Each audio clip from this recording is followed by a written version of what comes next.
conduct the weekend for us, to direct our weekend this weekend, and next weekend he's going to Cape Town. Father last night spoke about,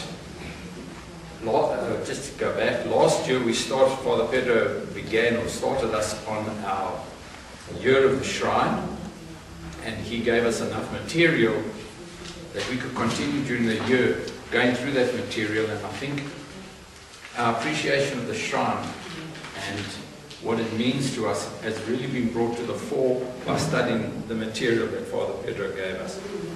I know Father Brian has prepared a tremendous amount of material which he has given to Sister Edith, and after this weekend we will once again every month meet as a group, includes all the branches, anyone is invited, and we continue studying the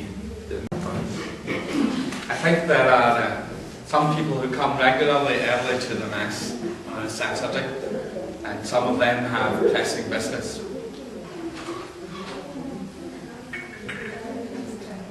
I'd like to latch on to what Tony just mentioned, that Father Pedro, speaking with you last year, talked about the shrine.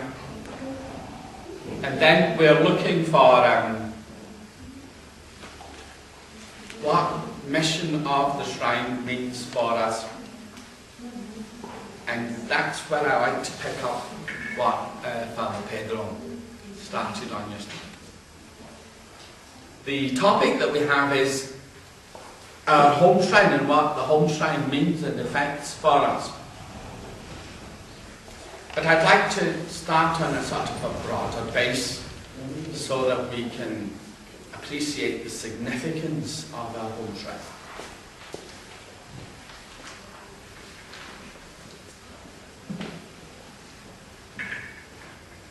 In the shrine in Manchester, or near Manchester, where I work, they have a very interesting stand for the candles. And it's the shape of a burning bush. And when we come to the shrine, the first thing you kind of notice is this burning bush. And of course the reason that we have this is because of this event, the burning bush. Yeah, I can talk till you get back.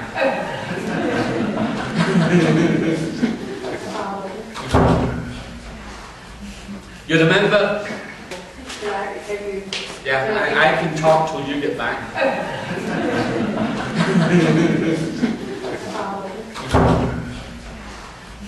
You remember Moses' miraculous saving from the Nile, where the daughter of Pharaoh fished him out, and then eventually he became part of the court of Pharaoh.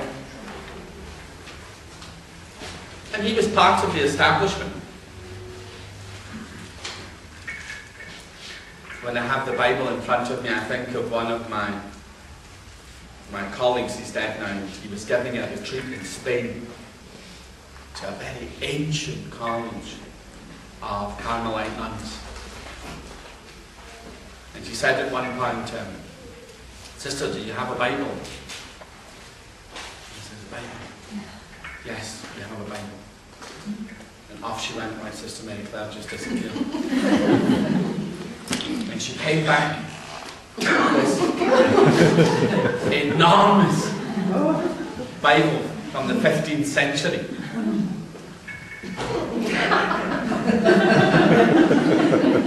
Not quite as big.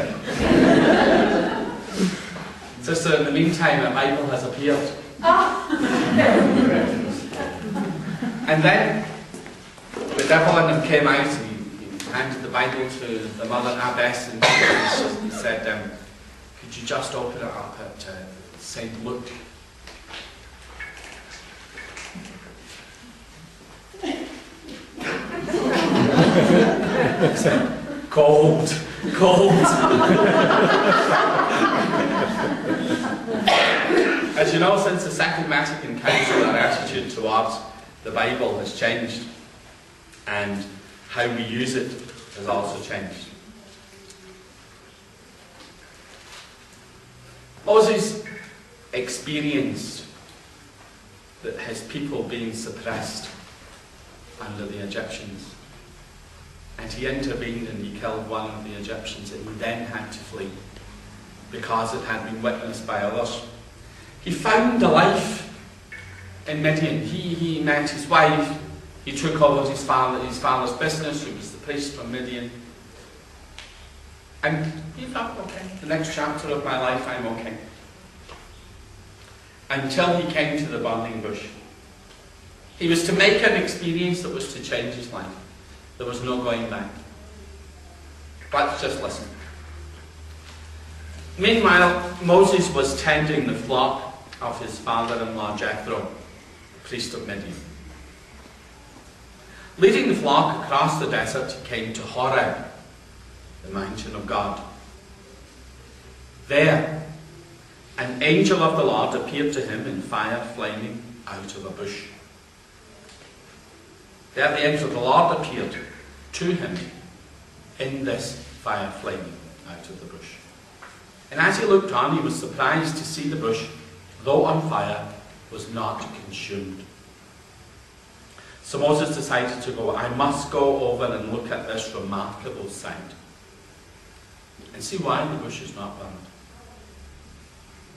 When the Lord saw him coming over to look at it more closely, God called out to him from the bush, Moses, Moses. He answered, Here I am. God said, Come no nearer. Remove the sandals from your feet, for the place where you stand is holy ground.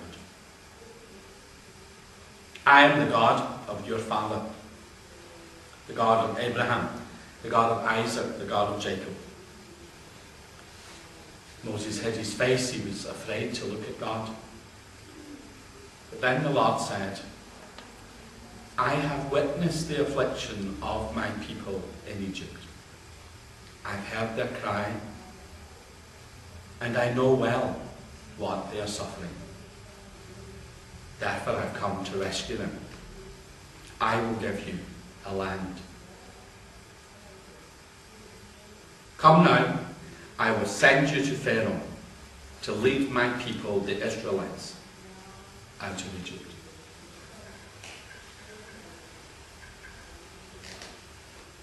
We can imagine this scene. To a certain extent, Moses had lost his way. The life that he knew up till that point no longer made sense. And I think he realized very quickly there's no turning back. What was the bottom line for him? His experience was God is here. The mountain of Horeb, God's mountain. God is here. It's interesting his first reaction was to hide his face, because to see God means to die. To be before the awe of God means to be consumed in his greatness. But then something even more miraculous happened for Moses, something he didn't know, something that changed his image of God. Not only was he the great God, the God of Abraham, Isaac, and Jacob, he said, I have heard my people's cry. I have seen their misery, and I will rescue them. For Moses, this meant this God who's here is a God who is near. He's near because he cares and because he loves. And for the people of God, this was a different experience. This God is near. He cares, he hears, he knows. And then came an even worse surprise.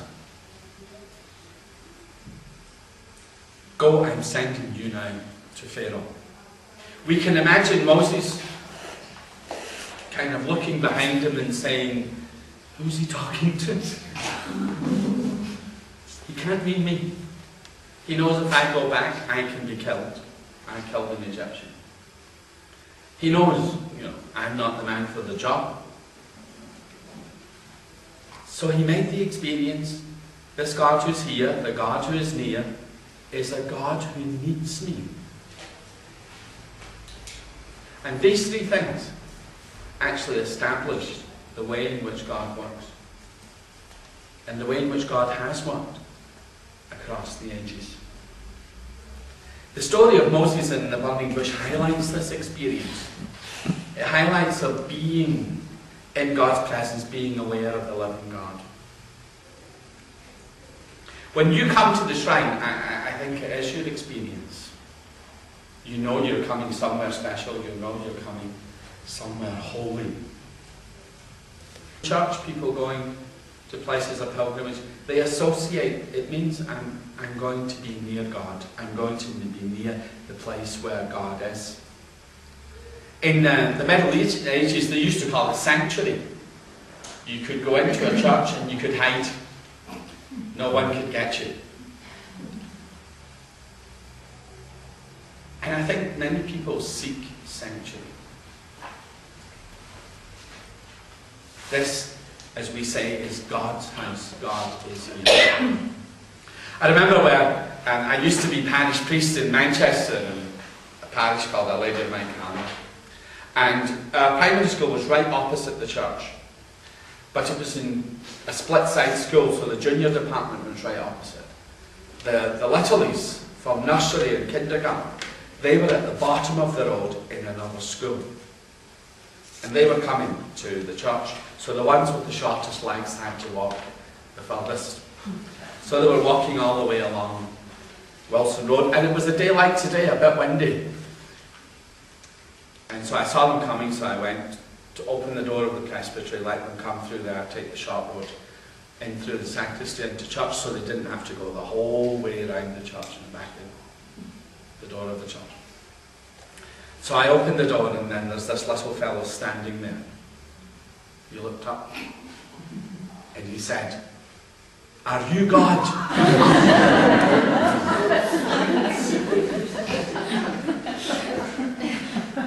And I said, "No, I'm one of his pals, come in." And then they made their way through and going through the narrow corridor and making their way through the sacristy, and I was just thinking, one of the teachers has been telling you, "You're going to God's house, I want you on your best behaviour." And I opened the door of the house, so I must be on it. When we come to church, we want to come to God's house. We want to be in God's presence. And when we think of the shrine, then we think we want to be in God's presence. And of course, the great mystery of the networking of shrines is about our home shrines sharing in that grace. Yesterday evening I took time just to look at the intentions book in the shrine. We also have an intentions book in Kersley where we are. And it's amazing. It's a window to the world. If you want to know what's going on in people's lives, then read that book. Because people come and they bring their intentions to Our Lady. They want to bring it before God, put it in God's presence. Whether it's young people who have difficult decisions, they don't know where they're going, might even have the question, why am I here? Or a young couple who are desperate to have a child and can't have a child. Or someone who's seriously ill, or someone who's died. Someone who's looking for work. I'm very aware with after the wake of the financial crisis, all business has slowed down and the economy has slowed down. So many people are looking for work and many people are looking to survive the present time. Many things. And what we want to do is, we don't live on our own. We want to bring them before God. We want to bring them into God's presence.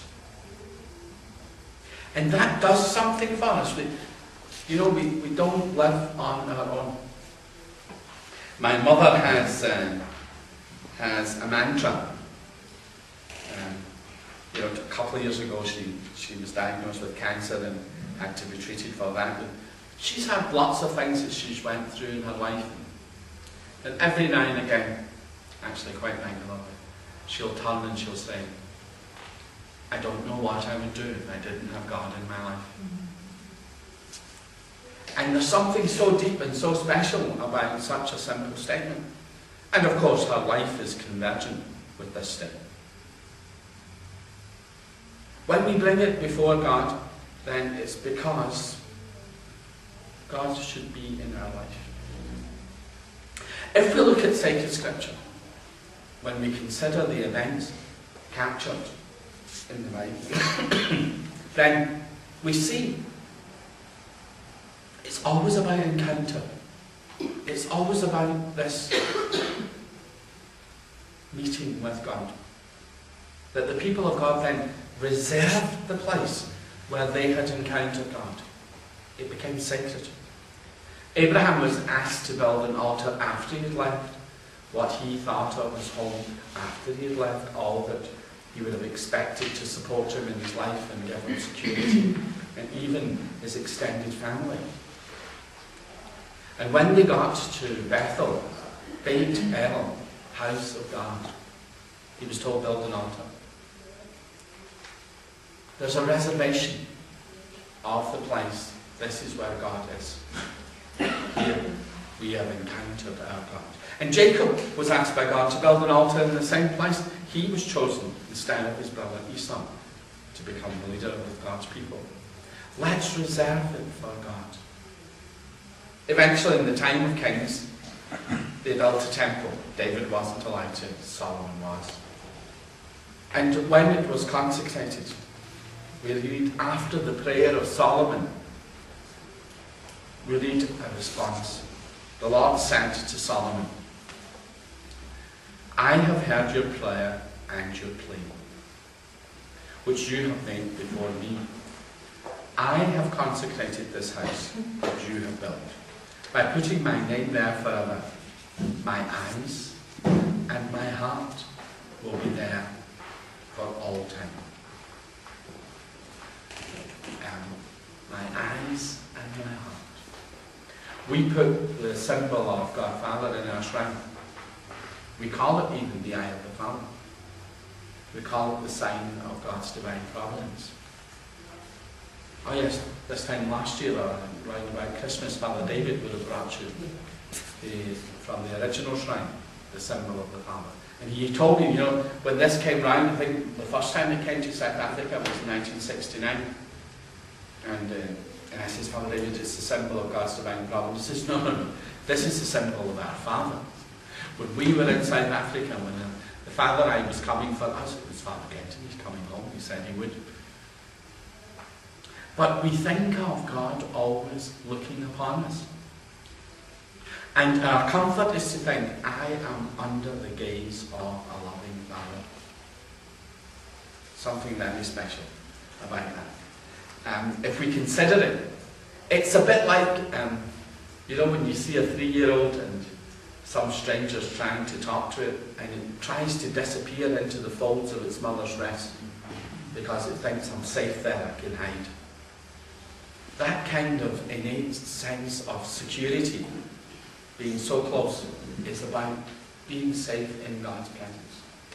Or when they're on holiday and the kids are playing in the beach building sandcastles, and every now and again they shout out to their parents, and as long as they answer, they carry on. I can go on with my life as long as I know you're there and you're not very far away. We want to be in God's presence. And when we think of the solemn presence of God, that's when we reserve space. That's when, in the history of the people of God, they built an altar. They built an altar for 2 reasons. One was they took possession.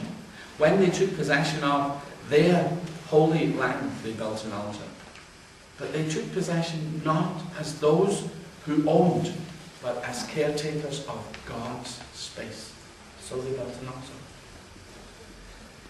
We have to become administrators of God's goods. We don't have absolute authority. but we reserve the space. The culmination of the history of God's people and reserving space is, of course, in the incarnation. God himself became the sacred space. In Christ our Lord we have sacredness in world, in history, the fullness of God's presence in our Saviour and Lord. After the death of Christ and his resurrection, the church went on. They first of all met where they always went. They went to the synagogues. Until it was made clear to them they're not really welcome. They were members of the way, a different way. So they had to make their own way. And at first, they started with a house church. They just gathered in their homes. And they did what they knew they should do. They shared the word and they broke the bread. That's the last things that the Lord had told them. That's what they did. And they did so in both levels of understanding. They were a community in dialogue with one another and mutual support. And they shared what they had. That's what we read in the Acts of the Apostles. But they also shared the Word of God. St. Paul tells us, we got this one and that one to do all that kind of stuff. Our job is to proclaim God's Word. They shared the Word of God. And the bread that they shared was also the bread of life. That became their greatness.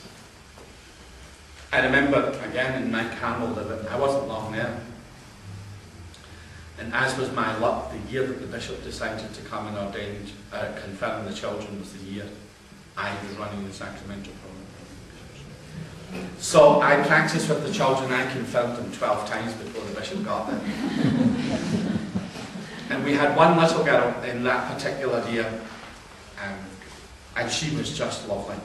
Her name was Rachel, and she had special educational needs, and so she really couldn't get it, that when you say, in the old days, when you say the Lord be with you, or peace be with you, as the bishop would say, she should say, and also with you. Now we would say it with your spirit.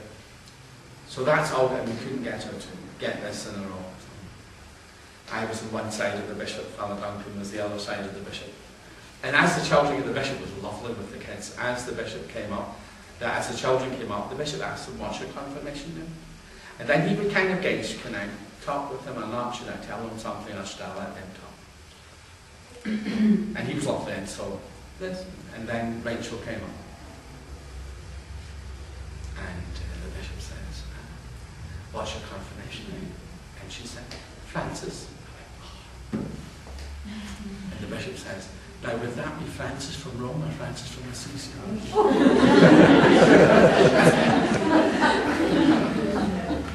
And Rachel, as cool as cucumber, said, let's go for Rome.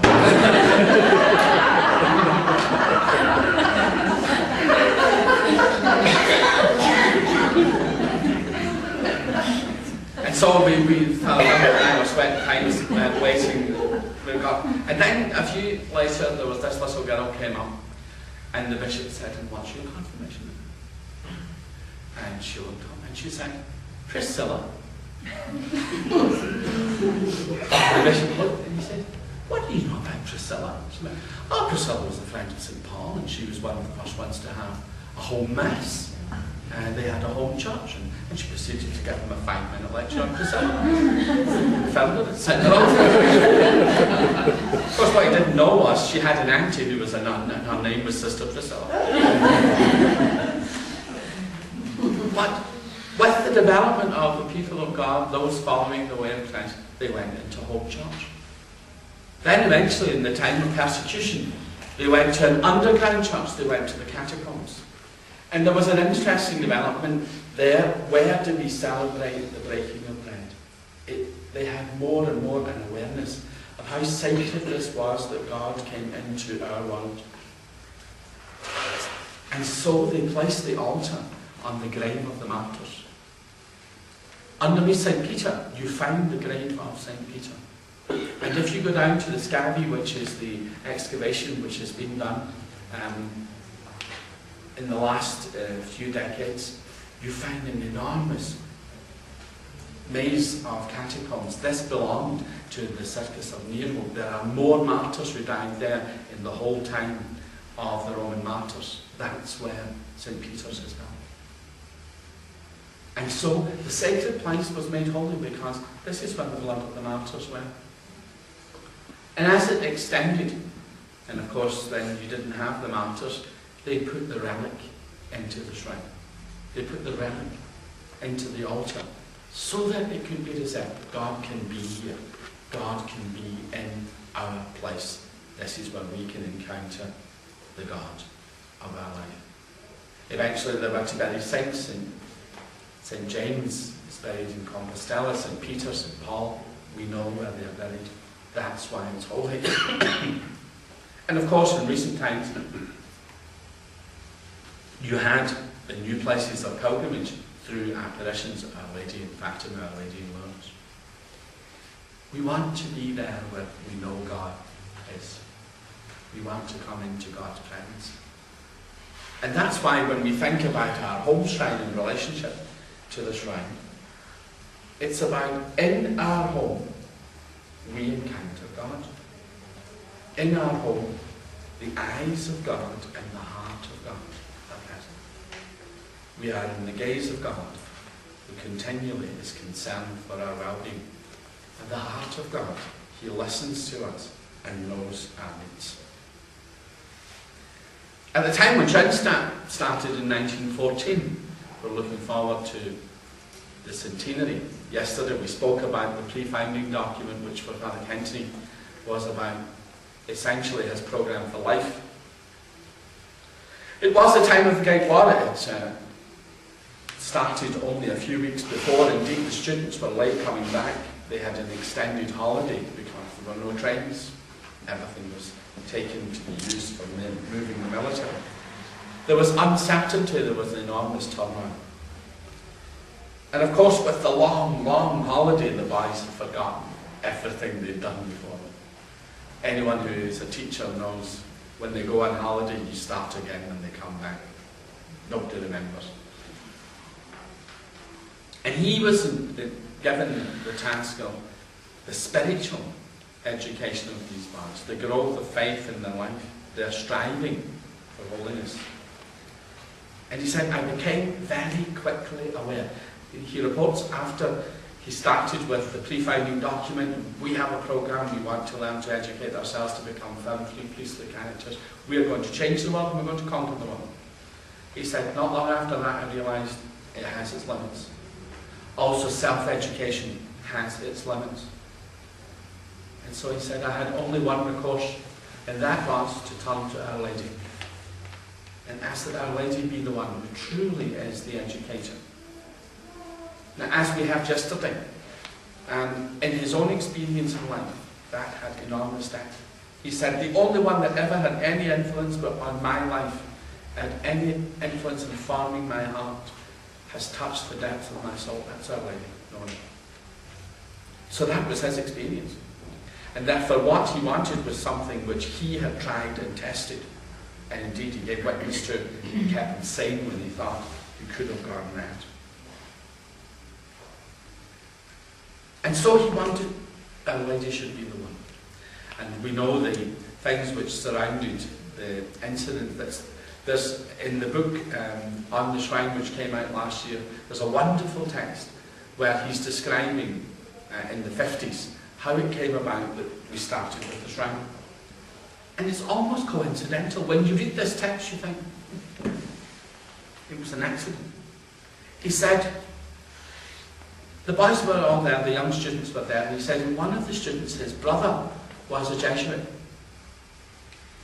And he got regularly correspondence from his brother with leaflets, pamphlets, magazines, and he looked and saw his brother was in a Marian congregation, and he said, oh, I thought it was like the Children of Mary, it was just for women, just for girls, Marian congregation. Obviously, it's for men.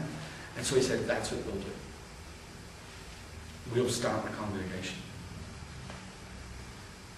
And then, shortly after that, of course, on the 18th of July, 1914, he was given a newspaper in his hand, the Allgemeine Rundschau, and he read a short article from a Father Cyprian Fleury, who described what had happened with Bartolo Longo and Valle de Pompeii. He had asked Our Lady, make this your shrine and help the people from here. No miracles, nothing dramatic, he asked. And the confirmation, the affirmation that Our Lady had accepted this invitation were the many miracles that happened in and around Valle de Pompeii. It became an enormous centre of pilgrimage near Naples in the south of Italy. And he said, if he can ask, so can we. Later on he commented, 1 million people could have read that article. How many of them would have had the idea, let's do the same? But he did. Something which I mentioned yesterday in Father Günther Ball's book, he said one of the very special gifts which Father Kentenich had was his sense for God and God's wish and will. His ability to look through what's happening and see what's God saying to me. And his question was always the same, from the smallest to the biggest events, what is God saying? When he considered the Great War, one of his favourite ways of describing such enormous events, he said, God writes on the wall of history with the claws of a lion. He's still talking to us, even in the event of disaster. And so, he started. He said, wouldn't it be a wonderful thing if this chapel of St. Michael could become a place of pilgrimage and a place of grace? So he's told them, this is what my idea is. And he actually kind of said, you know, we're taking a risk even saying something like that.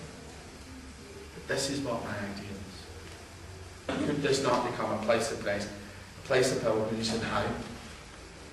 We want Our Lady to be here. If Our Lady's here, she will bring God into our life and she will lead us into the heart of God. And how do we do that? Let's exert gentle force. You can imagine a 3-year-old tugging at the hem of its mother, trying to attract its attention. Let's do gentle force to Our Lady. Ask her, come. And that gentle force are the signs of our love, our prayer, our sacrifice. That we take life seriously, that we do the ordinary in an extraordinary way. And then Our Lady will set up her table and share her glories. Here she will take up her throne of glory. And of course, he continued, here she will draw youthful hearts and train them to become instruments. That, of course, as we know, was to become the original shrine. And in recent years, we've also been looking that the original shrine now can pass from the present occupancy of the Palatine Palace, who own the shrine, to be passed for use, first of all, for the Schoenstatt family, and eventually will be given lock, stock and barrel. It's kind of a liberation of the original shrine, so that you're more available to this place of grace. It will bring about an enormous change, because up till now we've almost weaned ourselves off the original shrine. You know? If you want to have a consecration, you go to your shrine. Whereas now, more and more, we can refocus on the beating heart, on the core of life of Schoenstatt in the original shrine.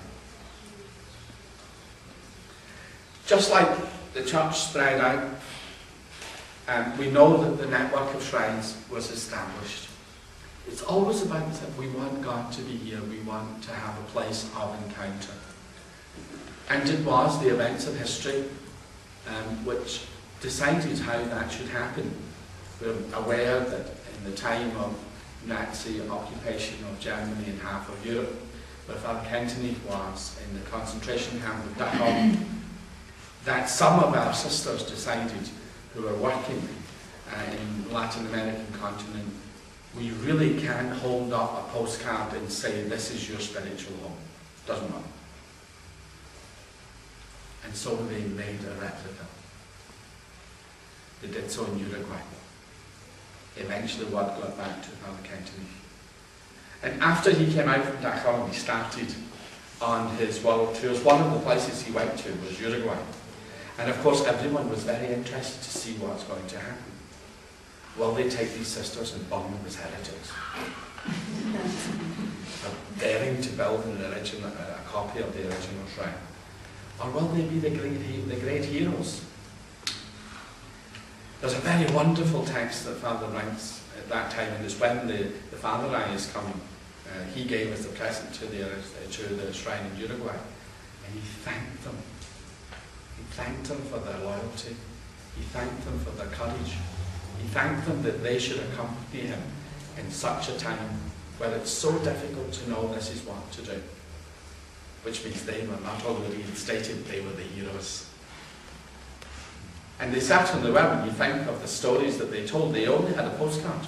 They didn't have any plans. When you think, Sister stood next to the architect and said, when I'm standing next to the window, the window ledge comes to here, and I have to stretch this far to open the window. And they used those kind of measurements to build the shrine, so it's not quite in sync. But what they wanted was that this place of God's presence should be somewhere that we can get to. And Father Kentenich wrote and talked afterwards very clearly. From the original shrine, which is the beating heart of our beginnings, we want to establish a network so that there are shrines across the world. Going there means I come to our Mother Christ Admirable. I come to the place of the covenant. I come to the place where God can be near to me. And when you think now there's about 200 across the world. And we all make the same experience to come towards God. God's here for me, and God is near to me. People often ask, why do you always build them the same? And I say, well, that's the McDonald's principle. When you see the golden arches, you know what you're getting. But psychologically, it's the same. When you come into the shrine, you probably even think, I'll go and sit where I always sit. Because we really do come and feel at home. Perhaps we'll just stop there for a minute, and I'd like to invite you just to think about when you go to the shrine. Or perhaps there's another place for you that for you is most holy. A place where you think, this is where God is near, and I can come near to God. Allow yourself just to search out when you normally go. I think most people have the place they like to sit in the shrine. Where they know I've got eye contact with Our Lady, and she has eye contact with me. And allow ourselves just to find that calmness, the inner peace. And perhaps to recount in our own hearts, what's my experience? Please just take a minute and listen into your own heart. And allow yourself to make that short journey from shrine to shrine, that our own heart can allow us just to be before God, to consider this place in God's presence.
In a prayer in Milwaukee, Father Kentenich was to say, "My home, my heart is your shrine." When we allow ourselves always to go on that pilgrimage, we're putting ourselves in God's presence.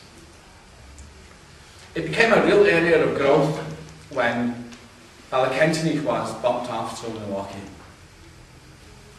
At that time it wasn't unusual, when the church wasn't sure who's doing what and where it's going, then they gave them what they call a trompasso. A trompasso means a punch in the face.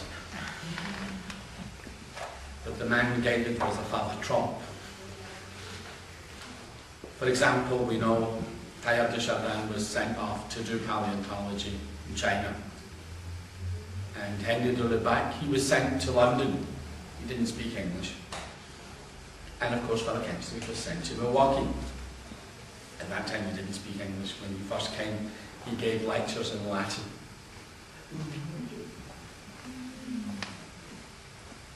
But for him, it became an occasion, an opportunity. And for the first 7 years, remember, he was literally left to twiddle his thumbs. Didn't have a job. But he wasn't idle. And things started to happen.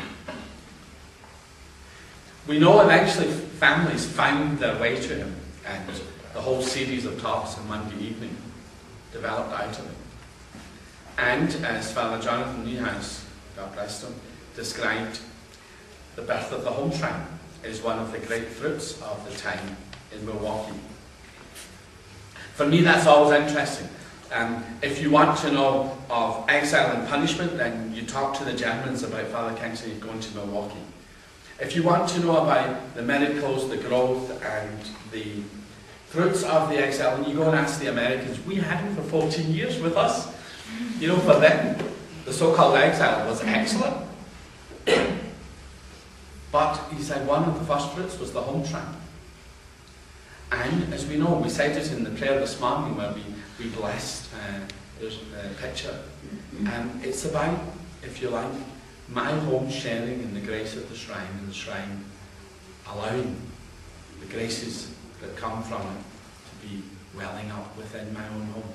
Give Our Lady a place of honour was the first instruction he gave when he wrote from Santa Maria in Brazil to the families. Give Our Lady a place of honour. Let your home become our shrine.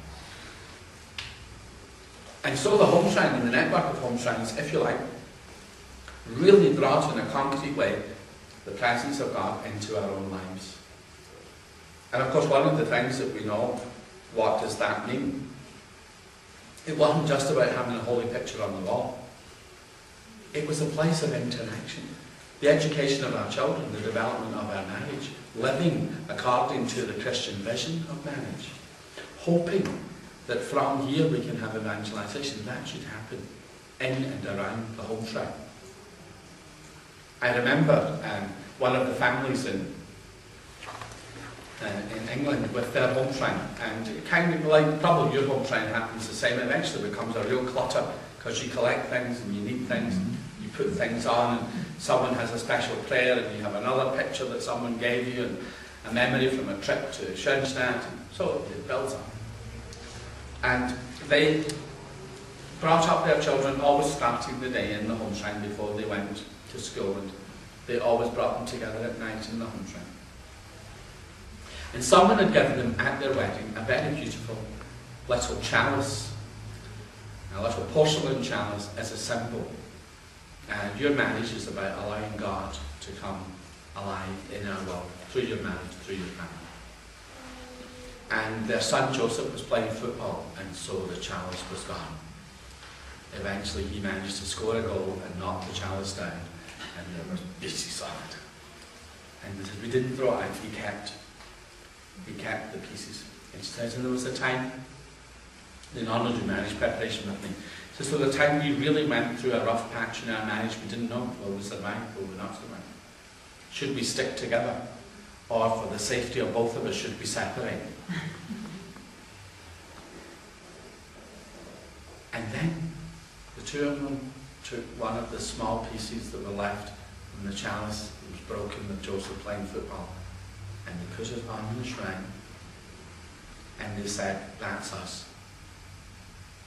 And now it's your business to make sure we're whole again. Now it's your business to make sure we can live the fullness of our married life. So when we talk about our home shrine, we are talking about the hub of life.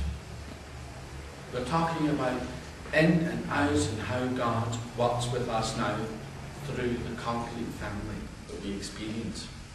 Which means it's a time of love, it's a time of growth, it's a time of connection, it's a time of healing, it's a time of reconciliation, it's a time where we find one another if we've been lost.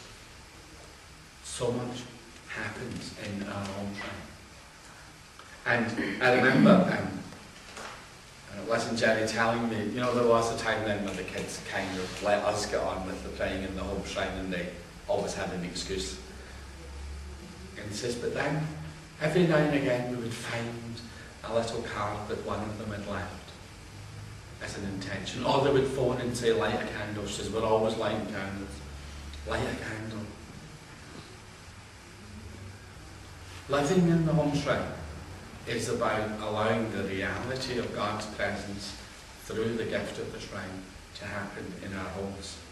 And that's what you mean with a network of shrines. God is present. God is here. God is near.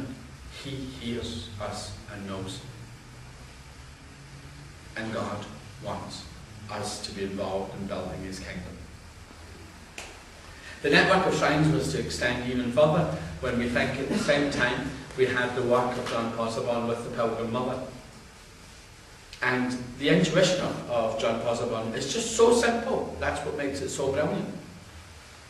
The size of Brazil, the economic situation of most of the people in Brazil, and he said they can't come to the shrine, Our Lady has to come to them. And so he started, which I suppose for some will be the journey of the visitation. Our Lady comes and maternally mediates the Holy Spirit for each family. For others, it may be the Emmaus journey, where the companions of Jesus bring Christ into the homes of many. There's so many things that we can consider about this great apostolate, but it actually reached out to the homes and hearts of many. When I worked with Sister Julie, God rest her, in the Philippines, it was an experience and a half watching how the Pilgrim Mothers could grow. I went with her once to a barrio. She said, we're going to start Pilgrim Mother here now. Okay. So I went with her, and she went to the first little hut that was there, and the people were there. And so in 5 sentences she said, this is what the Pilgrim Mother is. And the lady in that house said, yes, we'll have the Pilgrim Mother. There's my cousin, she'll have it too. In something like 45 minutes, we'd been around 30 homes, and we left the Pilgrim Mother. In the short space that I worked with Sister Julie, over 6 years, we had 6,000 Pilgrim Mothers in the Philippines. I went into their equivalent of McDonald's and found the Pilgrim Mother. I went into the town hall and found the Pilgrim Mother. I went into prison and found the Pilgrim Mother. The network of shrines is about allowing God to be present in our lives. And because He's near to us, He knows what's happening in our life. Those are the things which make it great. And of course, the final, if you like, the final piece of that networking for Father Kenton, he said the culmination is in the heart shrine. Our own hearts are a living shrine. And then he took a long time to explain what this means as the great mystery, but it means that that encounter with the God of life becomes a true encounter with a God who is near to me, a God who wishes to lead me in His life. When I consider the unique gifts of the shrine, the original shrine, then I would say there's 3 of them. It is a place, a sacred place of encounter of the God of life. It is the cradle of sanctity and the source and starting point of our apostolate. We've talked about encounter. We have looked at Schoenstatt as a place of encounter, and many come there. The shrine as a holy place.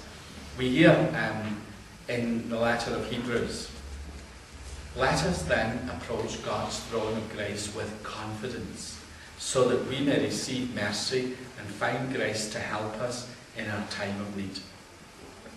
That's what Father Kensington wanted, that our shrine should be. We should go with confidence. Childlike faith is what gives us confidence and gives us filial boldness. Someone asked me, what's filial boldness? I says, well, the next time you're in Woolwich and you see a 4-year-old lying in the ground, kicking his legs and shouting very loudly, that's filial boldness.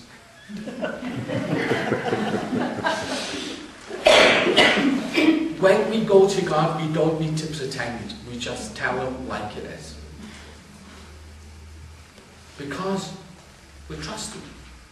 Because we know he loves us. St. Teresa of Lisieux was, in lectures that she was receiving, was told about the journey to God and all the things that you have to do so that you can grow in your awareness of God and grow in your spiritual life. And she said, I will sit on the bottom step of the way to heaven, and I dare my Heavenly Father to ignore me. He'll carry me to the top. That's filial boldness. When we approach the altar of God's throne, when we come to the shrine, we do so with confidence. We have that inner peace. God really does care. And we will receive the mercy that we need. For we are broken, we are limited, we are sinful people. We need God's mercy.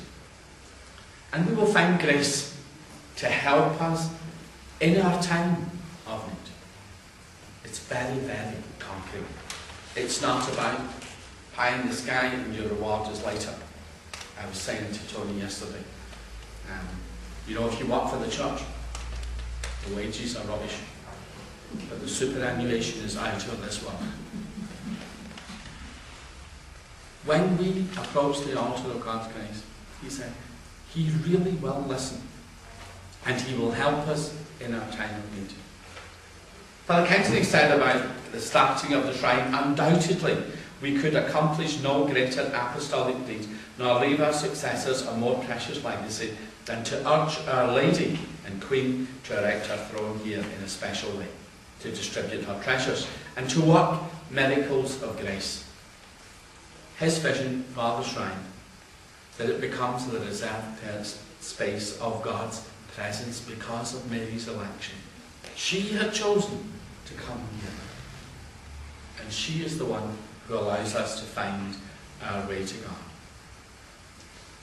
In finding our home there, we expect to look forward to the gift of inner transformation. God gives us a change of heart, that we should become aware of his presence and, if you like, just have a new sense, a sixth sense, if you like, of hearing God's wish and will and following him in grace. If we consider this God who is near, he calls us to holiness. When Pope John Paul was looking at what the millennium meant for us, he said, actually we're all called to holiness, and the Second Vatican Council is the one that renewed that gift. And he said, but the gift in turn becomes a task